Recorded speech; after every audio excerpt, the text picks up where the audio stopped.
आपल्या आयुष्यात घडणाऱ्या बऱ्या वाईट अशा प्रत्येक प्रसंगांना आपण प्रत्येकजण आपापल्या परीनं ताकदीनं सामोरं जाण्याचा प्रयत्न करत असतो आणि तो करायलाही हवा.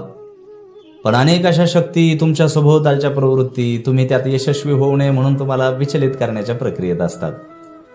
अशा वेळी आपलं धैर्य संपत जातं. अर्जुनाचंही असंच झालं होतं.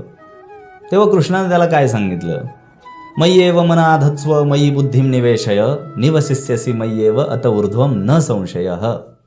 श्रीमद भगवद्गीता अध्याय 12 श्लोक 8.